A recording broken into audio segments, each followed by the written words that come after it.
You're listening to Garibaldi Red, a Nottingham Forest podcast brought to you by Nottinghamshire Live. Hello and welcome to Garibaldi Red, the Nottingham Forest podcast from Nottinghamshire Live. My name is Matt Davis, hosting as usual, and I'm joined by former Red and Sky Sports presenter David Prutton to look back on the defeat to Reading on Saturday, which Prut, I know you presented for Sky, so you're well qualified to talk about it and give us a kind of a player's perspective on what the hell's going on at Forest at the moment. So. Yeah, I mean, my jovial nature obviously does not reflect perhaps what Forest fans are feeling, and doesn't reflect what I saw in the game, and I really do feel from this moment in time. It seemed to be, we're listening to Chris afterwards as well, talking about for the first 15 minutes, it was very, very balanced, and he's right, and it sounds so very obvious and a cliche, but goals change games and chances missed change games, and obviously we saw a wonderful, wonderful chance for Lyle Taylor, the type of one that he's been crying out for, which gets a clean contact. If he toe pokes it, if it comes off his knee, if it comes off his calf, it probably bounces up and over the goalkeeper. Forest 1-0 up, different set of circumstances. And then we see the aberration that comes from a relatively straightforward ball into the box. And as you know, never was a goalkeeper. I'm always a big fan of what their particular speciality position is. But it looked, to all intents and purposes, pretty straightforward for Breeze to come and claim and calm everything down. Then after that, it's compounded obviously by Ryan's instinctive reaction to keep the ball out of his net. And I was chatting to Matt Mills and Viv Anderson about it. And in that instance, it would be wonderful if we were very high performing individuals that could work out the consequence of an action in that specific moment, because in theory, not saying that you ever try and let a goal in, but the goal goes in. Yes, Forest are a goal down, but there's still the same amount of men, which gives them a hell of a better chance of staying in the game than it does with down to 10 men and a penalty. So it was a game which rather quickly got away from them after what I thought was a bright start. No lack of effort or endeavour, no lack of commitment that I saw evidentially with my own eyes, but just another poor result against a team who have gone through their own little dip and seem to have had the mental fortitude to get back to it. Yeah, I mean, you raised some interesting points there. I suppose we should talk about, well, let's go through it chronologically. I mean, Taylor's miss is obviously a big moment. You must have a lot of sympathy for him. He's ploughing a very, very lonely furrow up there at the moment. He looked very frustrated when he came off. I mean, it's a tough gig when the team hasn't scored in 5 games and hasn't always looked like scoring as well. Yeah, it's tough. And I've seen games in recent weeks where, as you say, that lone striker position that he's played, emphasis very much on the lone, but spending a lot of time without the necessary support, without the quality of ball up to him. The benchmark that's set by Lewis, perhaps showing how many goals he can score in the Championship, means there's certainly a standard to attain from Lyle's point of view. It was, and again, it was a big gesture in the summer to come out of Charlton, for him to back himself to come to the Championship, to be able to score goals at a iconic club such as Forest, and that's where you see the real substance of the player and the person. He strikes me as a very confident fella. Seen him score many goals last season, seen him be prolific, and I still very much think that's in his locker and in his future for Forest. But when these chances that are few and far between do come along, to kind of quell the frustration that you feel as a striker, I would think that second nature, that's got to go in, hasn't it? That therein lies his side of doing the bargain of, if you're not happy with and I'm not saying he's been too vocal about this in the press, because I don't think he has, but it had made his team, any good striker, any striker that I came across who was confident, worth his salt, sure of his position, would come at you and say, I need better balls into the box. Give me that cross first time. Look forward with that first pass. Don't go sideways. Don't look for the safe option. Get me into positions where I can score. Then let me do the rest. And in that instance, he got a chance to do that, but unfortunately couldn't turn it away. And then not too long after, the pendulum swung very firmly into Reading's favour, didn't it? Yeah, I mean, when we look at the goal, What's as a percentage? Where does the blame lie? I know what I think, but I mean, who are you apportioning blame to there? Yates, Samba, where's it go? Samba, goalkeeper's got to come and claim it. I think if a goalkeeper can attempt, to catch the ball at chest height, possibly, maybe, just above his midriff, so chest height, inside his own 6-yard box, and not kind of sense danger.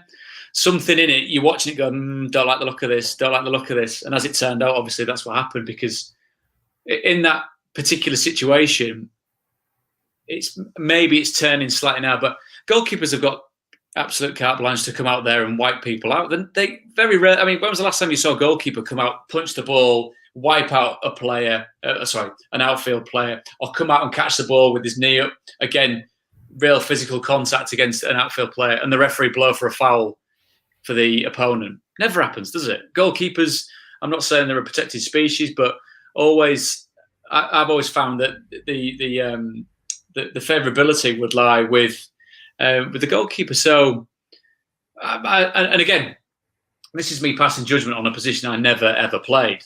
So, apologies if there's any budding goalkeepers or people of any kind of goalkeeping background that are listening saying that's a load of rubbish. But I think, given how congested a penalty area is in a football match, when an in-swinging free kick's coming in, to be kind of surprised that you're going to get challenged for a ball is in itself, I think, surprising. Then off the back of it, and we've spoken on here before, Matt, and of all the people, bless him, it was Ryan Yates in that position, wasn't it? You know what I mean? His finger's been pointed at perhaps chances across games where he possibly could have scored a goal. When things aren't going so well, some people just attract attention. And again, we've spoken about that in the past, about perhaps some of that unwarranted attention has fallen on Ryan. But that split-second decision he made to keep the ball out was I mean, on initial looking in real time, I thought it was quite well disguised. Obviously, you've got the referee and the lines people very, very close indeed. But it was a fatal error made by the goalkeeper, which was then compounded, obviously, by the decision made by Ryan. Yeah, I totally agree. I would say it's like 95% Samba's fault. I mean, in that instinctive position, if you're Yates, most of the time, I think, just muscle memory just reaches out for the ball. I don't think any of us. That's all it was. To think. Purely instinctive. Purely instinctive. Your first thought is trying to keep the ball out, and it's that's a split-second decision that he made. He'll regret that. I mean, in a footballing sense, he'll regret that. It's something that would, I think, would frustrate the fans having seen it. And I hope there's some form of not leniency, but perspective given to that particular decision that was made. Because, like I said, it came off the back of something where if you were lining up for this free kick and it's coming in, and the way Forest were lined up on the edge of not necessarily the 18-yard box, probably about 5 yards further in. So you've got your two lines and you've got people that are marking and you've got your eye on a runner coming across. Given the height that it's come at, given how it's stacked in the goalkeeper's favour to come and claim it, you'd kind of half be thinking, well, that's claimed, maybe a bit like Lyle Taylor was doing, almost kind of peeled away, presuming that the goalkeeper's caught it and maybe getting a counter-attack, but wasn't to be, unfortunately, was it? When you get Lucas João, who seems to be a man utterly transformed at Reading, we saw a player like that in patches at Wednesday, but whatever Veljko Paunovic is doing with him is absolutely working, and it never felt like he was going to miss, did it? No, true.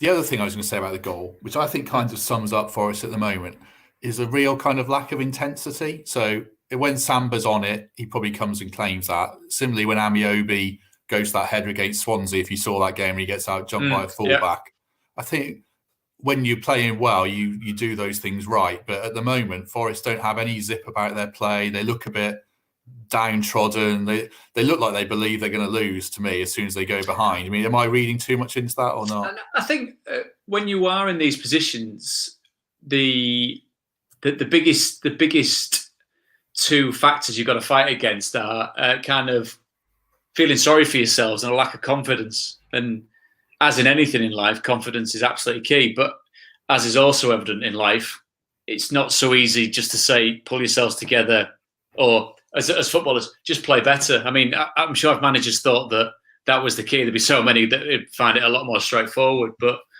they seem to be, and the word probably toiling as well sums up a lot of it. Like I said, because I mean that with toiling, there's a suggestion that players are trying, but things aren't coming off. And I think you're absolutely right, Matt. When a confident goalkeeper in a good run of form, part of a defence that's been hard to break down, in a team that's good attacking and going forward, he comes out, he doesn't care if his own player's in front of him. He comes out, boom, over the top of everybody. Either catches it, like goalkeepers do, catch it, lie on it for 10 seconds to get the ripple of applause from it. You know what I mean? I've done my job here. Or they come out and they punch it and they launch everything and everybody out the way and everyone goes, hey.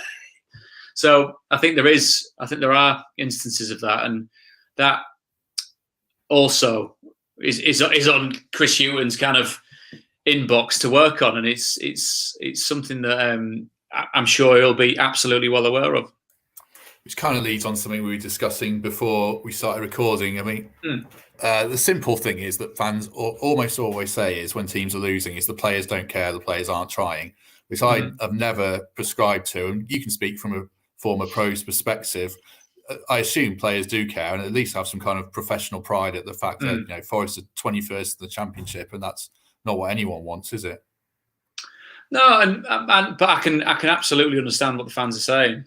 And I've been in teams where that finger's been pointed, and it should really it should make you wince. It should feel sore, the fact that as individuals and as a collective, that professional side of what it is to be a footballer, it's your job, it's your vocation. You should approach it in everything. And this is me not sat here saying that I mean throughout my career, however long it lasted and wherever it led me, that every single day I did absolutely everything to make sure that I was as professional as ever, because we're only human beings. But over the majority of my career, I'd like to think I genuinely gave a very strong.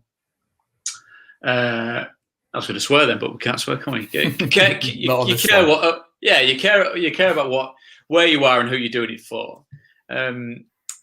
To go into a club and profess that you know exactly how the fans feel, unless you are a fan of the actual club, I've never really agreed with. But you can do what your responsibility is, which is A, try your utmost, and B, perform as consistently as you possibly can. But within that, and given what we've seen so far this season, and I hate to say it, and I hate to sound like part of it could be slightly repetitive, but even given what happened at the end of last season, are we looking at something that really has kind of set in and not helped them? That they're still trying to work their way through. Yes, there's been turnover of players, turnover of management, turnover of staff, but something's missing in it. Something's in that sense of. I think the players that you're looking at, I think going through the team, the likes of Harry Arter, Jack Colback, obviously he's not been in and around it. Unfortunately, hopefully he's going to get back at some stage. The likes of Worrell, McKenna, the team that we're looking at. Joe Lolly, has he ever struck you as a lad that doesn't care about playing for Forest or performances? No, I think you're not seeing anywhere near enough of him. The same with Sammy Amiobi. I could name many players under that list, and obviously Matty Cash has moved on, Ben Watson's moved on. Not only good players but big characters within these dressing rooms. Michael Dawson's still there, knowing Dawson like I do.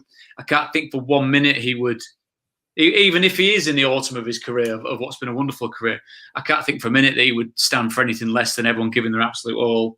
So I think there's enough good people, enough good professionals, and look at the boss as well, with enough experience to think that the prerequisites, the fundamentals of putting a shift in. And again, I mean, these are all very cliche terms because football has, perhaps at the very upper reaches of the Premier League, it's taken on a mantle of almost being supernatural, hasn't it, with regard to how teams are assembled and put together. And there's an alchemy to it, which I think both fascinates and enthralls us. But I still think fundamentally, you get 11 players that care, that work hard, that yes, they obviously need to have talent and a technical and tactical awareness. You'll go a long way with that. And I just think the confidence, that key ingredient, that secret special ingredient that brings you confidence, just seems to be lacking at this moment in time. I mean, you've been in dressing rooms at half-time where a player's been sent off. You might have been the player that's been sent off. Yeah, there you go. I've normally been that player. I'll get in there first. Sat in the corner going... Yeah, well, that's one thing. I mean, what I suppose my question is, when the chips are so down and they're struggling so much, what could Houghton do? And I assume Yates is just in there gutted. I mean, when players are sent off, I guess they hang around in the dressing room and apologise profusely at half-time, do they? Yeah. I mean, I'm trying to think on the odd occasion when I actually thought I was hard done by, which that's a good thing, trying to justify not why he got sent off, but almost giving a reason. There's one that I remember. Sorry, as a bit of a diversion, but it was against Sheffield United at home. Awful conditions, but really good fun. I mean, it was like puddles of water flying around. I got sent off. I think it might have the chronological element of this escapes me briefly. Jack Lester got sent off as well, and Jack's a good mate of mine, and so I get sent off, and I'm like pumped up because those games against Sheffield United back in the day were great. I mean, that's like the Jagielka, Michael Tong, Michael Brown era, wasn't it? And I mean, there was no love lost between us lot and that lot, but really good, strong bunch of solid pros. And so I got sent off, and I think I justified it to Paul Hart at the time, saying, "Well, I had to do him because he was going to do me, boss." You know what I mean? I had to go in higher than he was because he was obviously coming for me, and it's just like, what? That's not a reason, you mental. That doesn't count as a. And then so I got been sent off, and then I was kind of sat in the dressing room, kind of calming myself. Then I heard the kind of unmistakable rattle of studs coming up the corridor. I'm thinking, no, who's this? Then Jack pops his head in the door, and I was like, oh God, not you as well. He went, yeah, I think we're both in trouble here. But and again, obviously, you look back on it now with fondness, but I'd have beaten myself up, and I'm sure Paul went to absolute town on us. But I mean, given the situation with Saturday and how Ryan did it, and the type of player and person that he comes across as, I think it would have been very hard for people to go in and kind of rip strips off him. He strikes me as, I'm not saying you've got to be all nicey because of how a player might be, but I think going back to your original question, it depends on the state of the game, the intensity of the game, the temperature of the game, who perhaps the player is, how the player's gone about it. So I think there's many mitigating circumstances. But what I've heard as well from how he approaches halftime, I think there's a couple of minutes where it's very much the players discuss discuss like we're all sat there with a cup of tea going, tremendous point.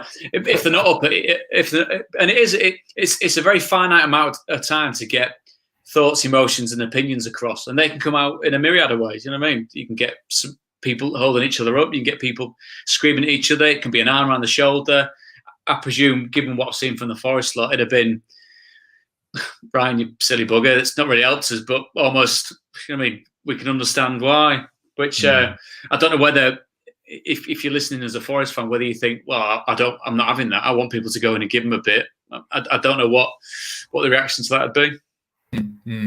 What do you think, or what would you like to be happening in the dressing room after a game at the moment? Would you like these Forest players to be tearing strips off each other, or does that become kind of a futile gesture if it just keeps happening? I mean, what should the atmosphere be in a struggling team?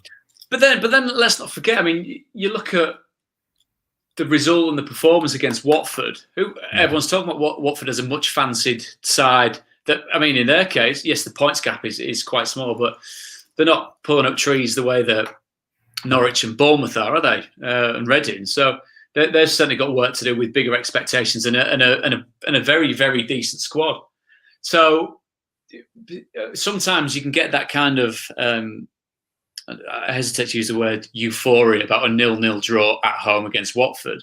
But given the run that they were on, good solid defensive display and situations where they could have come away with all 3 points, that suddenly gets dissipated after 15 minutes. Whether, and I don't know whether it's something that we're going to come on and discuss, but you look at perhaps swapping Joe Worrell back in for and Tobias Figueiredo coming out. You look at being able to keep Watford at bay and looking at that team together, that back four together, and then that back four changes. I mean, we all know how good Joe is, don't we? And what how his place in the side and the club and as a leader in that team. And you can understand why Chris has kind of thought to move the team around. But maybe these little imbalances in chemistry after a good defensive display meant that it was easier to be derailed on Saturday against Reading. But going back to what they would say to each other, again, I was looking. We did the game obviously on Saturday. I'm just looking again at the starting 11, and I mean, there's experience all the way across it. Given where Cyrus Christie's been, Joe Worrell. I played with Cyrus. He's no shrinking violet at all. He'll say his piece. McKenna again, Artie Yates, Knockhart, Cafu, Joe Lolly, and Lyle Taylor. Within that, there's not too many quiet lads. I don't think. I'm not saying you've got to be there beating your chest and screaming and shouting, but there's enough experience in there to know when things are slightly off. And if it's a case of a confidence thing, that's when the flip side's got to work. They've got to be ultra positive. They've got to get lads doing what they're very, very good at, what they feel comfortable being very, very good at, which helps to grind out results and performances. Because, let's not beat about the bush. These next few games are going to be where they come together, and they've got to grind through these. They've got to get through the serious legwork that comes with trying to put points on the board in the championship game. Let's take a couple of questions then while we're here. These two are quite related in a sense. So Darren Price says, we haven't got Silva or Carvalho tied for player in the squad, we're too slow. And then Greg Oram in terms asks, where's our next goal coming from? And I think they're kind of interlinked. I mean, from watching Forest, do you think they're lacking a certain spark, or should they have it with Knockhart, Lolly, Freeman when he's fit? They should have enough there, you think, or not? Well, between the three of them at championship level, I've seen all three of them produce. I've seen them capable of winning games, creating the chances for strikers to help win games.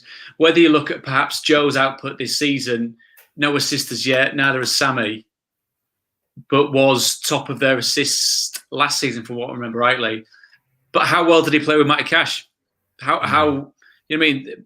Yeah, and he did swap flanks at times, but sometimes you look at individuals, but what Matty did to facilitate how effective Joe was, it's these little partnerships. It's two centre-halves, it's a centre-half and a full-back, it's a full-back and his winger, it's two centre midfielders, it's two strikers, which ironically, something that Forest are very, very reluctant to play, isn't it, two strikers? So I think, and again with Anthony Knockhart as well, a man that knows how to get teams promoted out of this division.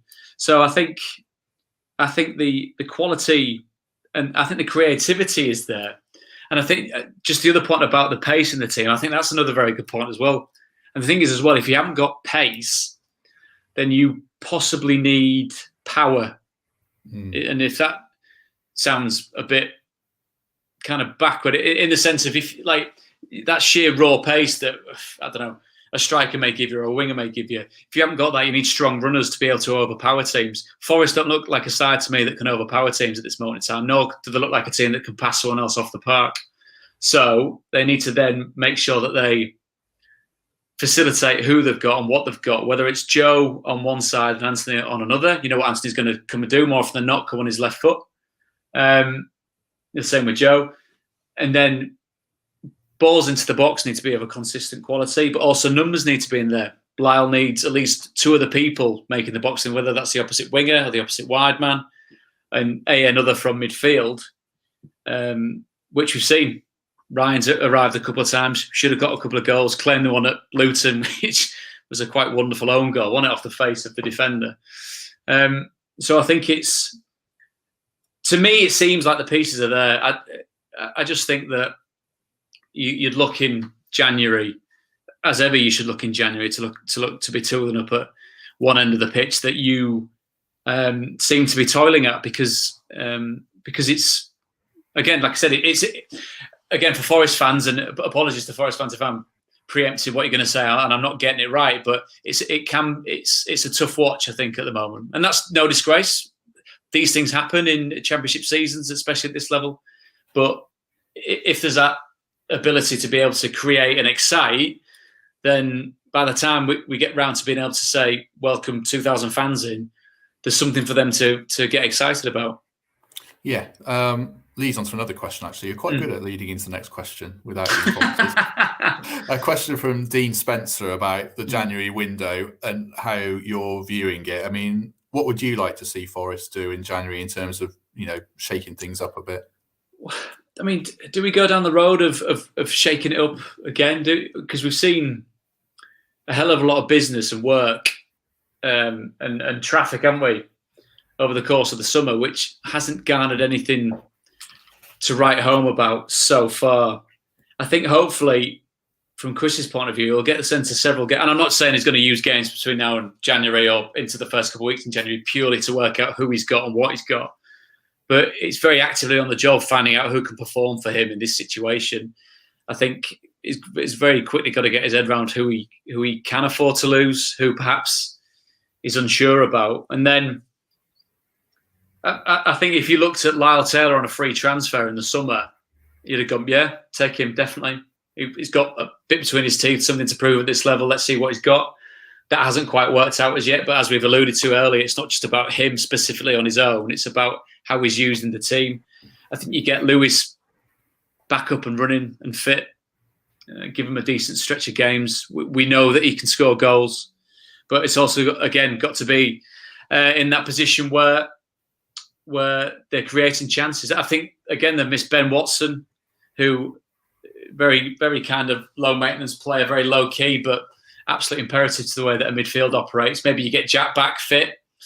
Maybe he fills that void. There's that sense perhaps of, you look at it and on the one hand you could say it needs major surgery. On the other hand, you look at where these players are with these specific injuries. Maybe, just maybe, you're going to see something come together in January. Apologies if that sounds needlessly positive or pathetically positive, but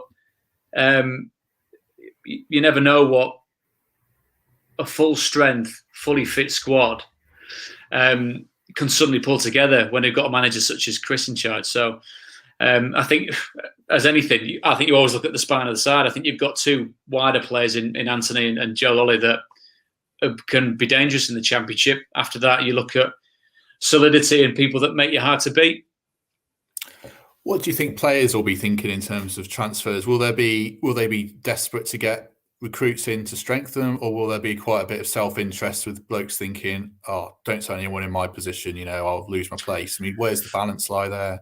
Honestly, there's not many footballers, and I don't think I'm pricking any form of mystique here, that there isn't an element of self-interest that is their motivation. I think we all know that, don't we?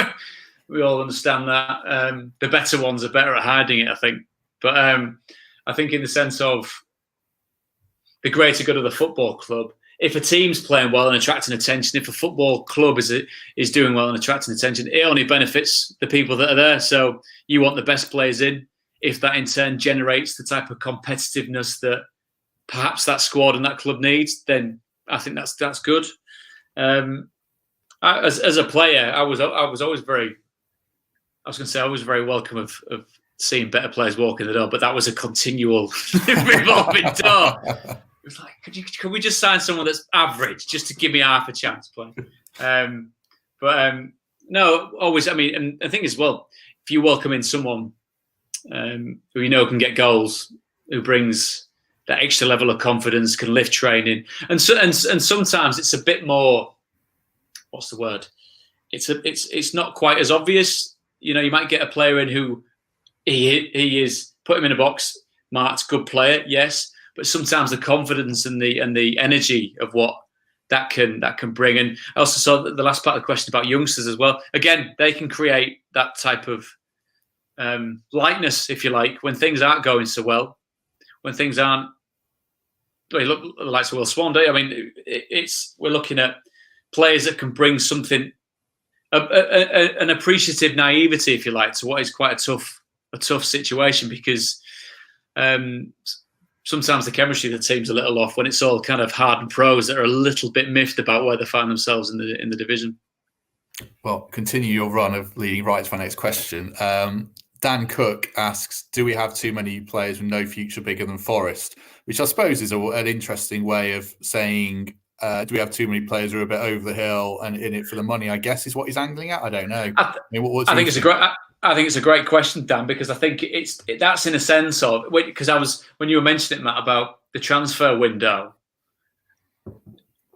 given what we've seen from Forest so far this season, you go through that side that I spoke about. You look at the bench. You look at players that are out injured on the way back, and we're not having a conversation, are we, about who the Forest need to keep hold of? No, and that in itself is, it's not worrying. It's not worrying because that's too big of a word. It certainly makes you think, doesn't it? Because there are some good players in there, I think, and the players that I mentioned that we've seen perform at this level and we've seen perform at and get teams at this level into the Premier League. But there's no real discussion really about, say, like Joe or Lyle or Lewis Grabban. And this is me, not saying that's not me passing judgment on what I think of these players. I just think, given how Forest find themselves at this moment in time, I think that's quite telling. Which means that maybe, just maybe, with good additions and with a blunt way of saying this, of the existing group of players collectively pulling the fingers out and performing as they can, which they haven't been doing, then, like I said, I think you've got the makings there of a side that can really. It's tough, because again, we'll lead on to this in due course about when we use the term compete with them at this moment in time. What do we think Forest need to compete for? Safety. There's an aspect to that right now. There very much is an aspect to that right now. But the teams that are leading the way, Bournemouth, you immediately look at the relegated sides, Bournemouth, Norwich and Watford, kept some semblance of decent squads together.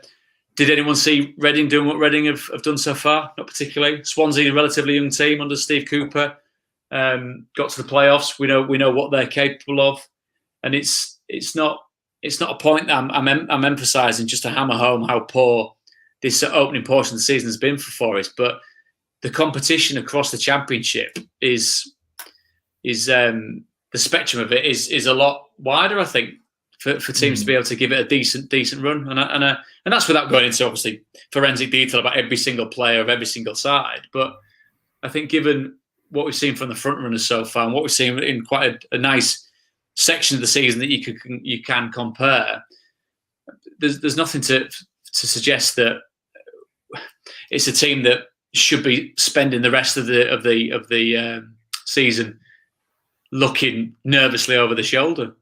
No, true. I think it's interesting that some of the sides that are doing well, and you'll probably see more of these sides than me, but like sides like Reading, Swansea, even Barnsley, they're quite young and progressive, aren't they? They play good football, they're quick, they're nippy. Do you think the Championship's moving in that direction and Forest are getting caught out a bit by that? Because Norwich and Bournemouth are quite good footballing sides as well, aren't they? But yeah, they are. There's and the thing is, I was chatting about this morning when I was boring someone else on a podcast. We were talking about if you can. What struck me was the teams that we talked about, as you've mentioned there, Matt, and then Reading as well, and teams and clubs that, to me, and this may be my own preconception of coming across these sides as a player and then viewing them. They're not nasty teams, are they? No. Maybe the Watford side under Adi Boothroyd that smashed Leeds up in the playoff final, really bullied them in the playoff final. We're a club that was built when you were playing. Yeah, who were built in certain ways. But let's not forget, Sheffield United, good football. That was a good footballing team as well. But the kind of current incarnations we're talking about now, Reading, very easy on the eye and very effective. Bournemouth, again, same for them. Norwich, same for them. Swansea, same for them.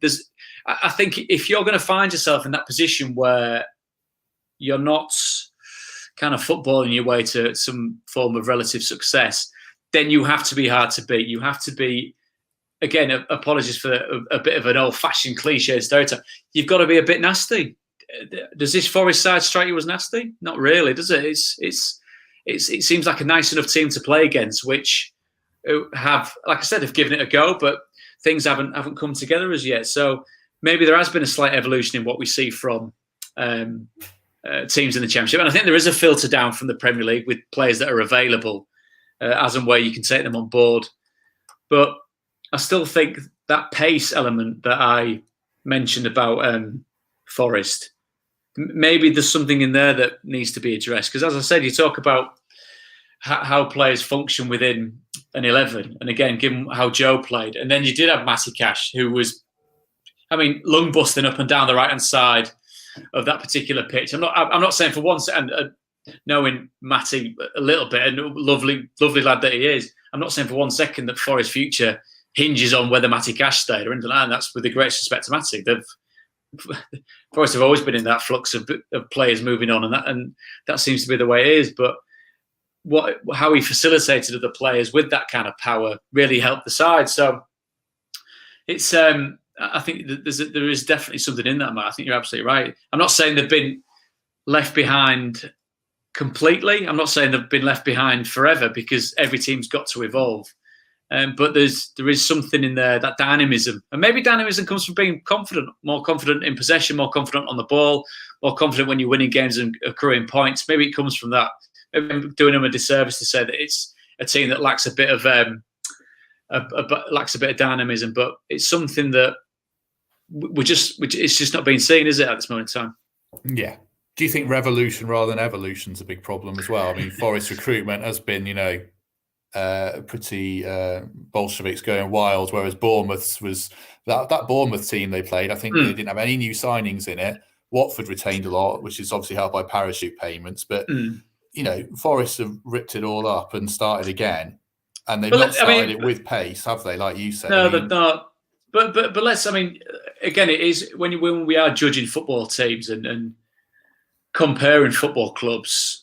If you put it into the context, Bournemouth fell out of the Premier League with an absolute whimper, didn't they? And the players, even some of the players that have since moved on, have alluded to the fact that, well, I found myself in a bit of a sticky situation, and and we couldn't redress it, and they just kind of meandered their way out of the Premier League after 5 very, very solid years. So. Let's not just say, look, compared to them, and they're doing fantastic, because they've not covered themselves in glory at the back end of a Premier League season. So they've got something to prove. They've got expectations on them, and I think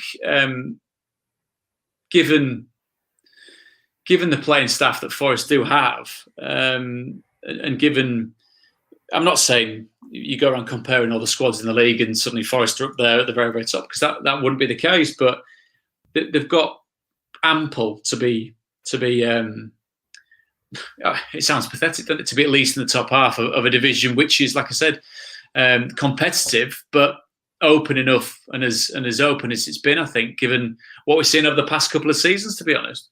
We were talking before about they're playing teams that are up at the top at the moment. I'm just looking at the fixtures at the moment. And I said, actually, they've got some easy games coming up. Actually, now they don't look that easy, because they've got Wednesday at home, Millwall away, which is obviously a very horrible place to go, judging by Saturday. Blues at home, Stoke away, Preston away. Every game looks hard now. So I suppose the question is, are Forest in a very long-term relegation battle, or do you have some optimism they'll steadily climb the table and finish somewhere in the middle? Well, it'd be long-term if they keep making a meal of results. I think the quicker, and again, shoot me for common sense, the quicker you get your work done in this division, the more comfortable it will be, won't it? We can't be presuming that Forest can easily get out of this, because, as we know, and Forest fans, it'll be slightly grating on the ears to hear that they know what League One's about. Sadly, they do, don't they? They've experienced it, spent way too long there. And again, we discussed this before as well. Obviously, all man's for prolonging that pain for perhaps a season more than it absolutely needed to be. And I'll continue to apologise profusely for that. But that sense of looking over the shoulder, and then now the Wednesday have been down there, Leeds have been down there. Look where Derby are teetering. Wednesday down there again. Wickham absolutely pulling up trees to get actually into this level of football for the first time ever. And then you look at the run of games coming up. It's going to be very, very, very tough.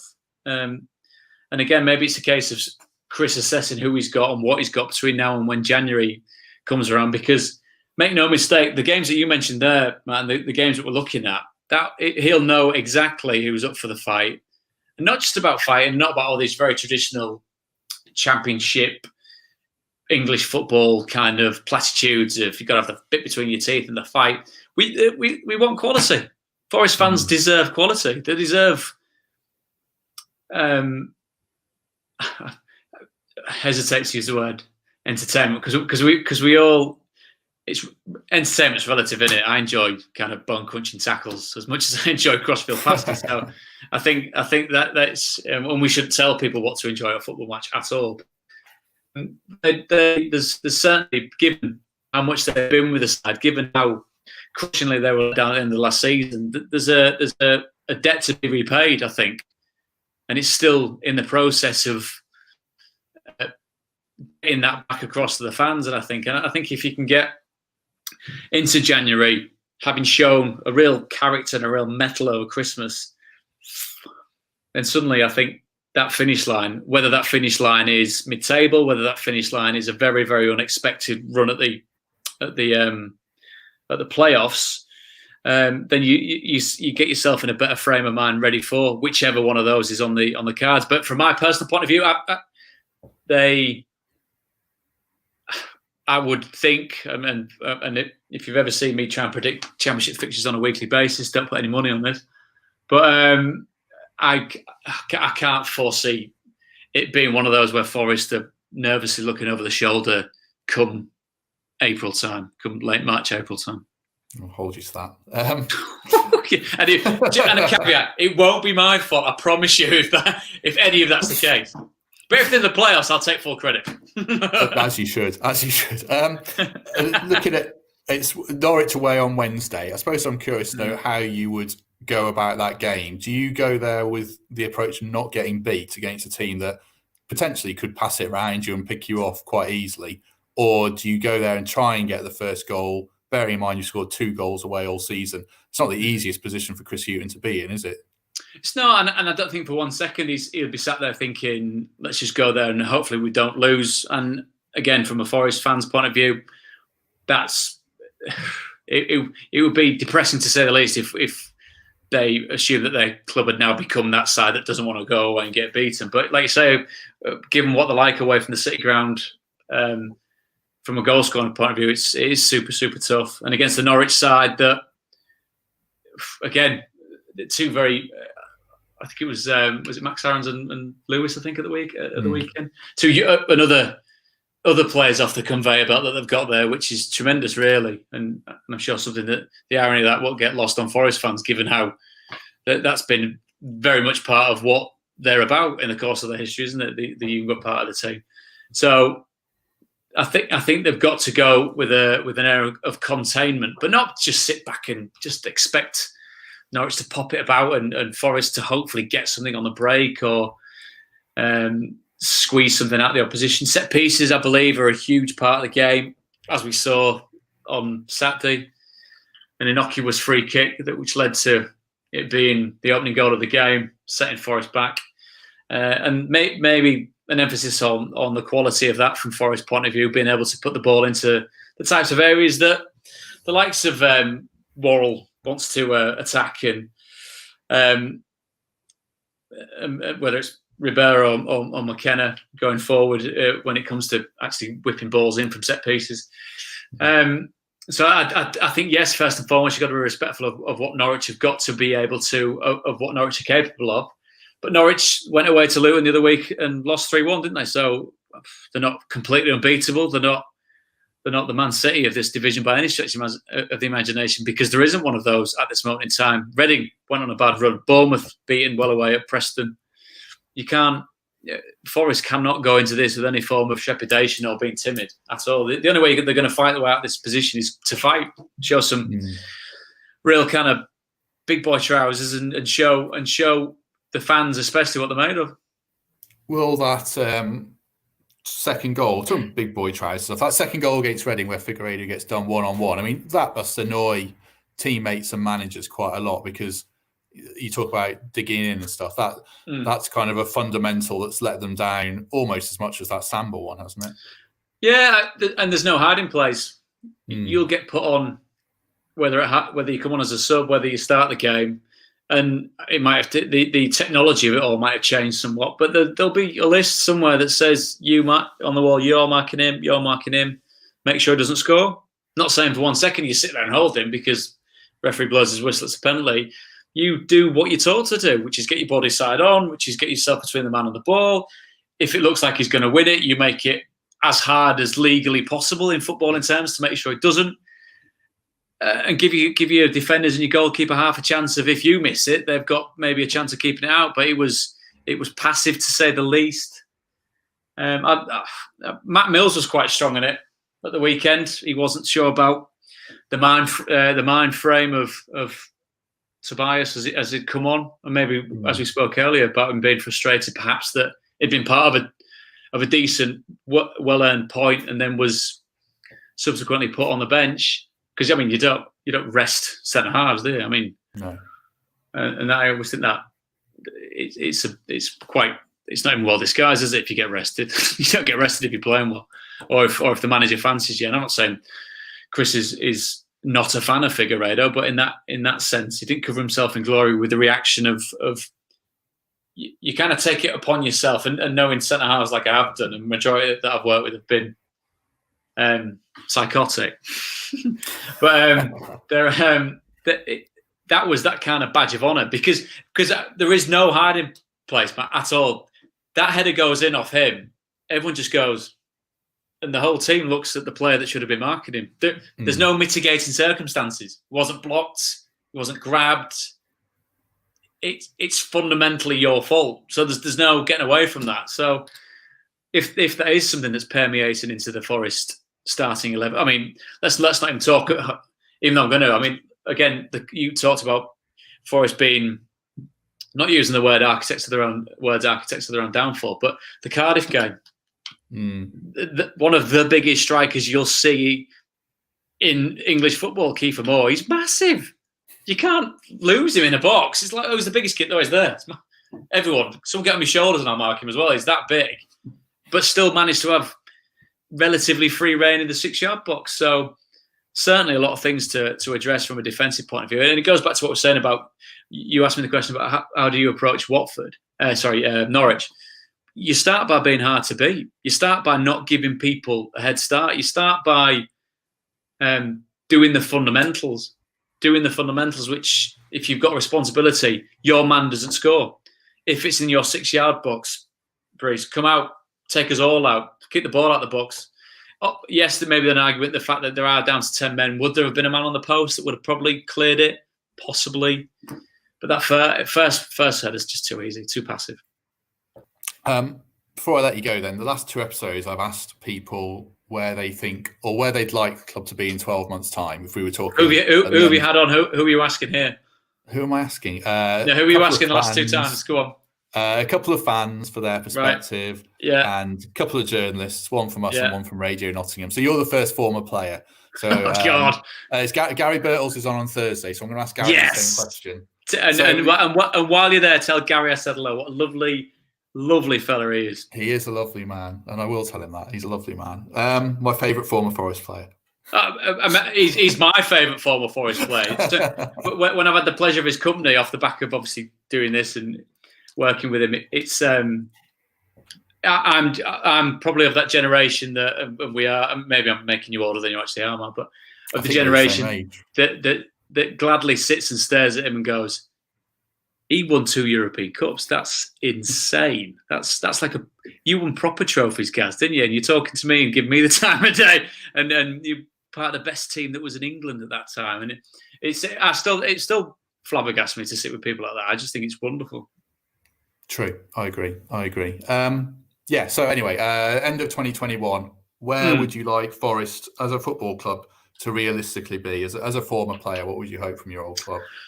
I'd like it to be run on a sound footing. I understand the kind of the intricacies of how to run a football club are way beyond my comprehension completely. I think the competitive side of what the football club can possibly be, I'd like to see that at the very kind of forefront of them moving forward. It would be great if they were playing football in a sense of like I said about that entertainment value of how relative that can be, and it's all very subjective. And also a team that's really fighting at the right end of the division. Coupled with that, I mean, this is slightly less focused, but packing the City ground out once again. Maybe all the talk about the development, cracking on with that. But as a football club, as an entity, having a leaner, hungry vision of what they want. There's been a huge turnaround in players.